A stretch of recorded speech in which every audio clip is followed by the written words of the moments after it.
د نازک خیاله او مشکل پسند شاعر کاظم خان شیدا د یو څو شعرونو لنډه تشریح لنډ وضاحت ستاسو سره شریکومه.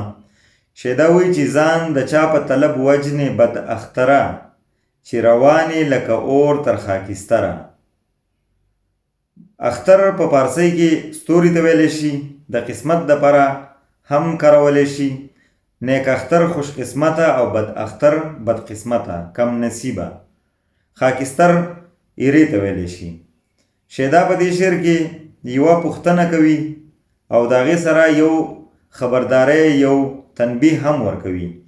شیدا وایي چې ای بد قسمته انسانه، ته د چا په طلب کې روانې، د چا غوښتنه ده، د چا مینه ده دومره ډیره، چې لکه ته دومره ګرم یې چې لکه ته د اور په شانې سوځې، د اور په شان لمبې وهې. لکه دا مینه دومره زوروره ده چې هغه تا لکه د اور په شانې بلوي، د اور په شان دې سوځوي. د اور په شان بلیدلو مطلب به موږ دلته دا واخلو چې په مینه کې خلک کله ناکله دومره ګرم وي، دومره هغوی په جلتۍ باندې په تادۍ باندې چې هغه بالکل سوځي. نو شیدا په دې شعر کې وایي چې ته خو د ځان نه خبر نه یې، د چا طلب دی چې هغې ته راغیستی او د اور په شان دې سوځئ، لمبې وهې. خو تا ته دا پته نشته دی چې دا لمبې چې وهلی کېږي دا اور به اخر مړ شي او ایرې به شي. نو وایي چې ته ای بد قسمته، ته د چا په طلب کې داسې لګیا یې چې په ځان باندې دې اور بل کړی دی او روانې سوځې، خو ته خبر نه یې چې دا اور او دا لمبې چې کومه دي نو دا به یو ځلې ایرې شي. نو ته خو په ځان په دې وخت کې پوهېږې نه، خو ډېر ژر به ته بالکل ایرې شي. لکه ستا حالات به داسې شي لکه څنګه چې اور وسوځي او ایرې پاتې شي، لکه د دغه ایرو په مثال باندې به ته پاتې شي. بیا په بل شعر کې وایي چې دیوانه یې په سایه کړه عالمونه، دیوانه یې په سایه کړه عالمونه، ښه چې نه ویني هېڅوک پري پیکره.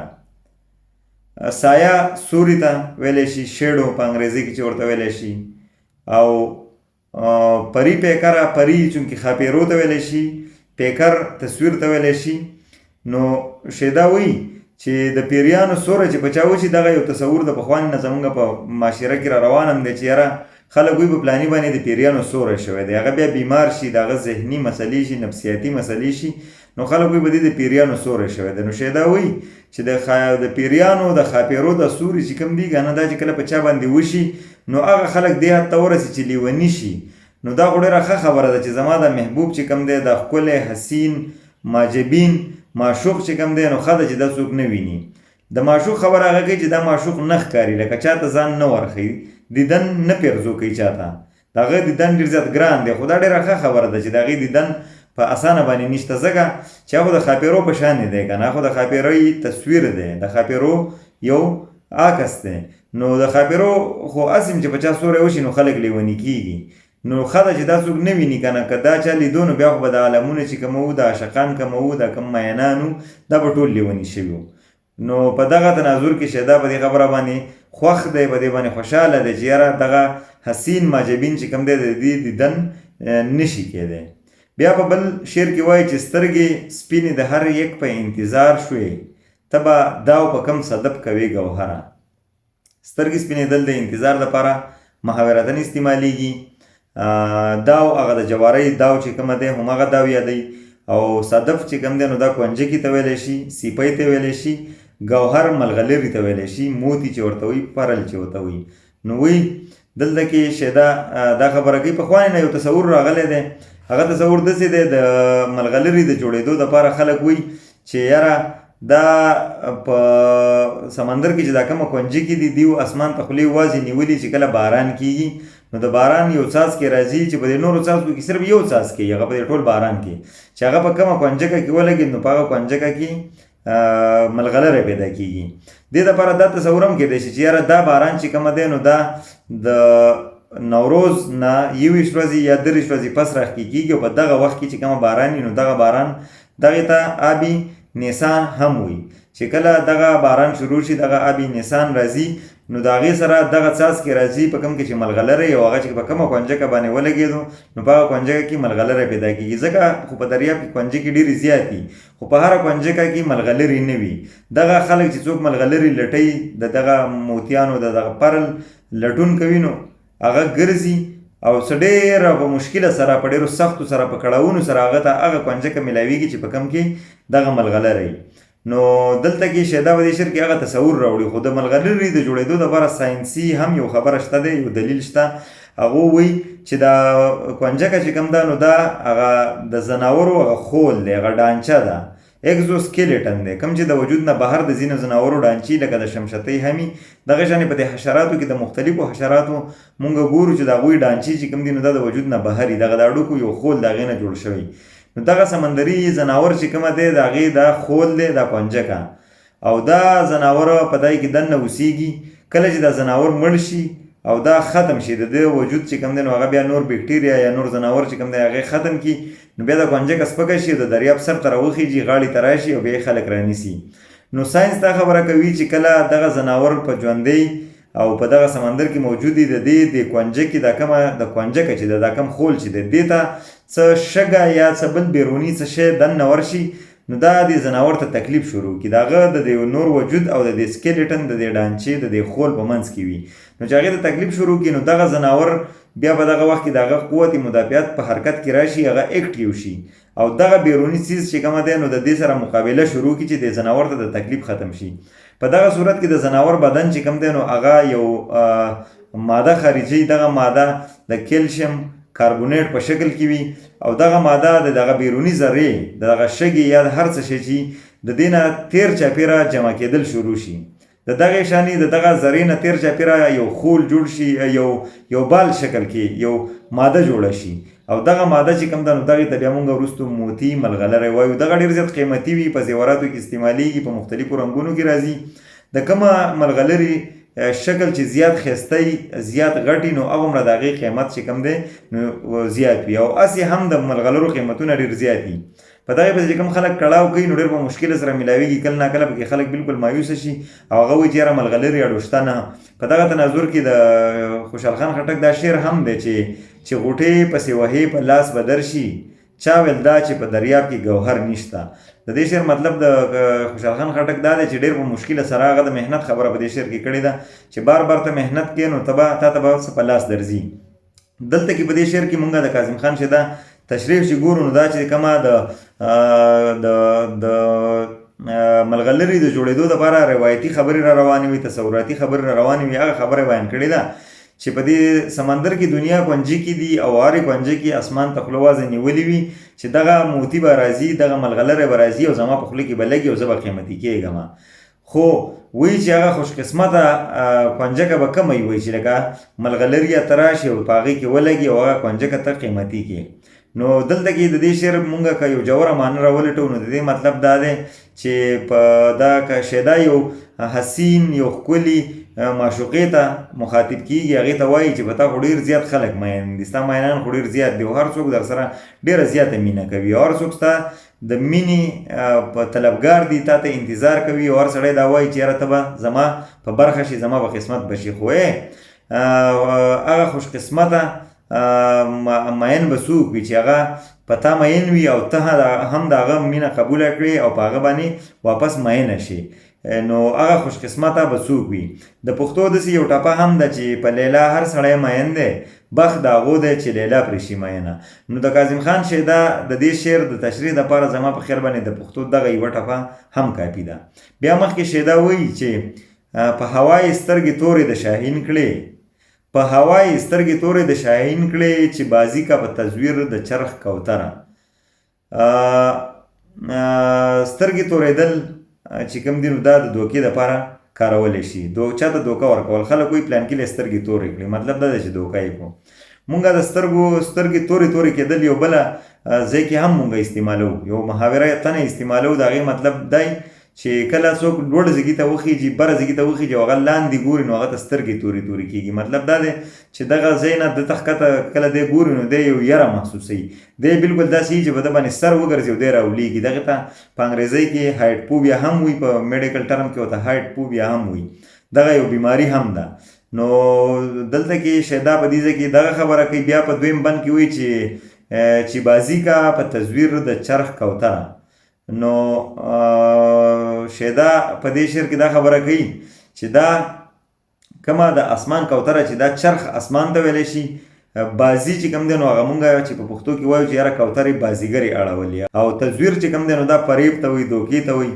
نو کاظم خان شیدا وایي چې په یو کوتره پسې په اسمان کې یعنی په هوا کې بره یو باز ورپسې شوی دی، خو کوترې دومره په چل ول، دومره په مکر او فریب باندې په اسمان کې دا بازیګرې اړول شروع کړي دي چې په دغه شاهین باندې، په دغه باز باندې سترګې تورې کړي. مطلب دا دی دوه معنی مونږ دین اغستی شو، یا خو دا یې وکړه چې دا یې دوکه کو په دې اسمان کې او دته دا کوتره په لاس ورنه راغله، دا د هغې د ښکار نه شوه. او یا دا وایو چې په هغه باندې سترګې تورې کړي، چې کله خلک بره له وخېږي او بیا څوک تاویږي هم نو په هغه باندې سترګې تورې تورې کېږي. اکثر په چتونو باندې چې کله ماشومان تاویږي نو خلک ورته وایي چې دلته کې تاویږه مه، د تاویدو سره هم په خلکو باندې سترګې تورې تورې کېږي. نو هغه وایي چې دې کوترې دومره په فریب باندې، دومره په مکر باندې په هوا کې بازیګرې اړول شروع کړي دي چې دغه کومه باز چې دی نو په دې باندې هغه سترګې تورې تورې شوې او هغه له هېڅ په لاس ورنه راغله. دې ځکه هم که دې شعر ته وګورو نو شیدا د یو ښکلې محبوبې خبره کوي چې هغې سره دومره چلونه ورسره دي چې هغه د چا د مینې په دام کې بالکل نشي راګیرېدی. بیا مخکې شیدا وایي چې په تحریر صرف د سترګو روښنایي ده، په تحریر صرف د سترګو روښنایي ده چې مصره د ابرو شوه محرره. تحریر مطلب لیکل، روښنایي صحیح چې ورته موږ وایو، سیاهي چې ورته وایي، انک چې ورته وایي، روښنایي ورته هم خلک وایي. او مصره بیت ته ویلی شو، شعر ته ویلی شو، ابرو چې کومه ده نو وروځو ته ویلی شو، او محرره مطلب لیکلی شوي. نو شیدا وایي د خپلې محبوبې د حسن تعریف کوي، د هغې د وروځو د حسن تعریف کوي چې د وروځې دومره چمکدارې او دومره ښکلي ځکه دي چې دا لکه د مصرې په شان دي. لکه وروځې عام طور اکثر شاعرانو د مصرې په مثال باندې اغستې دي، تشبیه کړي هم دي چې یاره وروځې چې کوم دي دواړه وروځې دا داسې دي لکه دوه مصرې چې لیکلی شوي، لکه یو شعر چې لیکلی شوی. نو شیدا وایي چې د دې زما د معشوق، زما د محبوب دا وروځې چې څومره ښکلي دي نو دا ولې ښکلي دي؟ دا ځکه ښکلي دي چې د دې په سترګو کې سترګې د مشواڼۍ په شان دي، د دوات په شان دي، او په هغې کې سعی ده، او دغه چمکداره سعی ده او ډېره ښایسته سعی ده.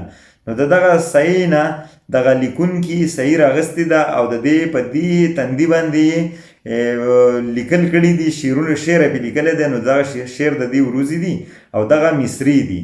نو دا ځکه دومره د دې د وروځې دومره ښکلي دي، دومره چمکدارې دي. مطلب یې دا دی چې دلته کې د دې محبوب د وروځې چې کوم دي نو دا د سترګو سره په ګاوڼ کې دي، د سترګو سره په خوا کې دي. نو په دې وجه باندې د سترګې دومره ښکلي دي نو چې د هغې په خوا کې د هغه وروځې وي نو هغه به خامخا ښکلي وي. او دغه ګمان هغه کوي چې یاره دا سترګې، دا وروځې چې کومه دي نو دا د دې سترګو د دې ښکلي سایې نه، د سترګو د دې ښکلي رنګ نه، د دې حسن نه جوړې شوي دي. نو په دې وجه باندې دا ښایسته دي. بیا په بل شعر کې شیدا وایي چې مشاته که د شانه په کمر کېږدي، اعتراض یې په خطا مه کړه دلبره. مشاته نایڼه یا هغه ښځه چې هغه سینګار کوي لکه خلک سینګاروي، لکه بیوټي پارلره. او شانه چې کوم دی نو ګومنځ ته وایي، کمر ملا ته وایي، اعتراض ابجکشن ګوته نیول، ګوته پورته کول، او خطا خطایي غلطېدل. شیدا وایي چې که چېرې خپل محبوب ته مخاطب کېږي که نه، که چېرې دا نایڼه، دا مشاته ستا ویښته ګومنځوي او ګومنځ په غلطۍ کې ستا په ملا باندې کېږدي، نو ته په دې باندې اعتراض مه کوه، په دې باندې ته مه خفه کېږه. په دې شعر کې شیدا د مبالغې نه کار اخلي. مبالغه د شعرونو لیکلو دپاره یو صنعت دی چې د شعر ښکلا په هغې باندې زیاتېږي، سیوا کېږي. او مبالغه داسې وي چې یو کار نه کېدونکی وي چې هغه عقل نه مني چې داسې نشي کېدی او هغه شاعر بیان کړي، یا یو کار داسې وي د یو شي خصوصیت داسې وي چې په هغې کې شاعر ډېر زیاتې یا کمې راولي، هغه د خپل حد نه هغه خصوصیات چې کومه دي، هغه کوالټي چې کومه ده، هغه صفت چې کوم دی نو هغه د خپل مقدار نه ډېر زیات سیوا کړي، نو دغې ته مبالغه وایي. په دې شعر کې شیدا ډېره زیاته مبالغه کوي. هغه خپل محبوب ته وایي چې دغه مشاته خو لګیا ده تا له ویښته ګمنځوي، خو ستا ملا دومره نری ده لکه دا د یو ویښته په شان ده، د ویښته غوندې نری ملا چې ستا کومه ده نو کیدای شي چې دا مشاطه خطا شي او د ویښته په ځای باندې ستا په ملا باندې هم ږمنځ راکاږي د هغې دا خیال شي چې دا ملا چې کومه ده نو دا که څه ویښته دی ځکه چې ستا ملا د ویښته په شان نری ده. د ملا په هکله باندې په کلاسیکي ادب کې شاعرانو ډېر زیات شعرونه ویلي دي او نری ملا یې ډېره زیاته ستایلې ده. رحمان بابا وایي چې زه رحمان په زړه نری کړم هغه جونو چې ملا وي د ویښته په دود نری. نو لکه هلته کې هم هغه رحمان بابا هم دا خبره کوي چې لکه هغه جینکو باندې زه مین شوم چې د چا ملا چې کومه ده که نه هغه د ویښته په شان نری ده. لکه مطلب دا دی چې د نری ملا د حسن خبره هلته رحمان بابا هم کړې ده او دلته کې شیدا هم کوي. هغه هم خپل محبوب ته وایي چې ستا ملا د ویښته په شان نری ده نو که چېرته نایڼه خطا شي او ستا په ملا باندې ږمنځ کېږدي نو لکه دغه خبره ته مه مایڼ کوه، په دې باندې ته لکه اعتراض مه کوه، ګوته پرې مه پورته کوه، دا به د هغې غلطي نه وي، دا چونکې ستا ملا نری ده. بیا مخکې وایي چې هغه مخ ستا په یقین رخشان افتابو، هغه مخ ستا په یقین رخشان افتابو چې حاضر و دیدن تشوی سحره. سحر ته مخاطب کیږي شیدا او چونکې سحر چې راځي نو دی دلته کې دا خبره کوي چې سحر چې راځي نو دا مطلب د نور استقبال له راځي. په دغه ټیم کې نور راخیږي نو سحر راشي او د نور استقبال ته ودرېږي، د نور نه مخکې لږه لږه رڼا راشي او دغه د نور استقبال کوي. نو هغه خپل محبوب دلته یادوي چې زما محبوب چې کله د خوبه راپاسي که نه نو د هغه مخ هم ګورئ د دغه پړقېدونکي نور په شان دی. نو سحر ته وایي چې لکه ستا یقین دی چې لکه دا مخ چې کومه دی دا چې کوم د خوب نه راپاسي نو دا د پړقېدونکی نور دی. نو ته د دې زما د دې محبوب استقبال له راځي او دغه د راپاسېدو نه مخکې هغه ته ولاړې چې هغه کله راپاسي نو ته یې استقبال وکړي. دلته کې شیدا د خپل محبوب تعریف کړی دی، د هغه سپین مخ د هغه پړقېدونکی مخ یې د نور سره تشبیه کړی دی، د نور مثال یې ورکړی دی. بیا مخکې وایي چې د مردانو په تیغ کله زنګ اثر کا، د مردانو په تیغ کله زنګ اثر کا، نکړه شام د هلال توره مقدره. نو مردان مطلب نران سړي زلمی، تیغ چې کوم دی نو تیغ اسلحه وسله تیره سیزه او زنګ چې کومه وسپنه کم زنګ اخلي چې باقاعده یو ساینسي عمل دی د اکسیجن په وجه باندې کیږي چې کله په هوا کې نمی وي یا په دغه ځای کې نمی موجود وي نو په وسپنه باندې یو ته کیږي، پرنګ کې ځینې سور وي، د بعضې څیزونو زیړ وي نو دغه زنګ یادوي. او شام ماښام ته وایي، هلال چې کوم دی نو نری سپوږمۍ ته وایي، موږ چې ورته میاشت ویلی شو، توره چې کوم دی نو تورې ته ویلی شي، تلوار ته ویلی شي، مقدره مطلب کدورت لرونکي، مطلب نقص لرونکي. نو شیدا وایي چې کومه نران دي، کوم بهادر خلک دي، کوم زلمی دي، کوم ځوانان دي نو د هغو په تیغ باندې زنګ اثر نه کوي. لکه که ډېر زنګونه راشي که نه خو د هغې د نرانو توره چې کوم ده نو دا کله هم نه زنګ کېږي، په دې باندې د زنګ اثر نه وي. په مثال کې دا خبره کوي چې دا ماښام چې کله راځي که نه دا ماښام نو په دغه ټایم کې د سپوږمۍ د نرۍ تورې په شانې وي، خو لکه دا ماښام یو قسم له زنګ دی، توروالی دی، خو دا په دغه سپوږمۍ باندې د دغه سپوږمۍ چې کومه د تورې په شان ده په دغې باندې هېڅ اثر نه کوي. نه دغه سپوږمۍ د ماښام خړه کړه، نه یې توره کړه، نه یې د هغې په رڼا کې څه کمی راوستو، نه یې د هغې په پړقېدو کې څه کمی راوستو. نو دغه مثال ورله پیش کوي شیدا چې یاره د ماښام تیارې چېرته هم د نری سپوږمۍ د میاشتې د اولنۍ ورځو سپوږمۍ چې کومه ده نو هغې بدرنګه نه کړه، هغې خړه نه کړه، هغې زیړه نه کړه، هغې توره نه کړه. نو دغه شانې د نرانو تورې چې کوم دي نو په هغې باندې زنګ اثر نشي کولی.